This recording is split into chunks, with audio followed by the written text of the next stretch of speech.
후쿠시마 제1원전 앞바다에서 잡힌 우럭에서 기준치의 180배에 이르는 세슘이 검출된 걸로 확인됐습니다. 지난 4월에도 세슘 기준치의 12배에 달하는 쥐노래미가 잡히면서 후쿠시마산 수산물에 대한 우려가 커질 걸로 보입니다. 이런 가운데 일본의 오염수 방류도 임박한 걸로 보입니다. 도쿄 현지 연결합니다. 김세호 특파원. 네, 도쿄입니다. 네, 후쿠시마산 수산물에 대한 우려가 커지고 있는데요. 후쿠시마 앞바다에서 잡힌 우럭에서 방사능 물질이 또 검출됐다고요? 네, 도쿄전력은 지난달 후쿠시마 원전 앞바다에서 잡은 우럭을 검사했습니다. 일본 식품위생법에서 정한 기준치는 1kg당 100베크럴인데요. 이번에 잡힌 우럭에서는 이러한 기준치의 180배에 달하는 18,000베크렐의 방사성 세슘이 검출됐습니다. 지난 4월에도 같은 장소에 잡은 쥐노래미에서 기준치의 12배에 달하는 1200베크렐의 세슘이 검출되기도 했습니다.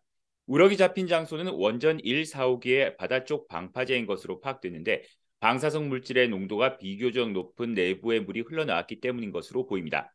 도쿄전력은 물고기들이 항만에서 빠져나가는 것을 막기 위해 여러 개의 그물을 설치하고 있다고 밝혔습니다.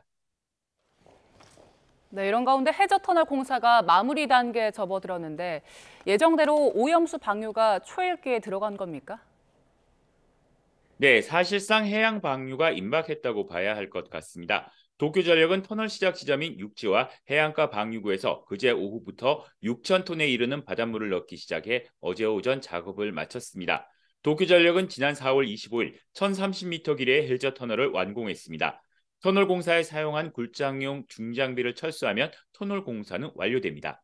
도쿄전력은 오염수를 해저 터널로 내보내는 직전 단계에 해당하는 수조 일부 공사를 끝내고 이달 말까지 오염수 해양 방류를 위한 모든 공사를 마무리할 방침입니다. 이렇게 되면 7월 초순에 방류를 할 수 있는 조건이 갖춰지는 셈입니다. 국제원자력기구 IAEA 조사단은 지난주 일본을 방문해 포괄적 검증 절차를 끝마치고 이번 달 안에 최종 보고서를 공개할 예정입니다. 하지만 후쿠시마 제1원전 1호기 내부 손상에 따른 안전에 대한 지적이 나오는 등 일본 내부에서도 여러 우려가 제기되고 있습니다. 도쿄전력은 원자력 경납 용기 내 압력 용기를 떠받치는 토대가 손상됐는데 이에 대해 문제가 없다는 입장을 거듭 강조했습니다.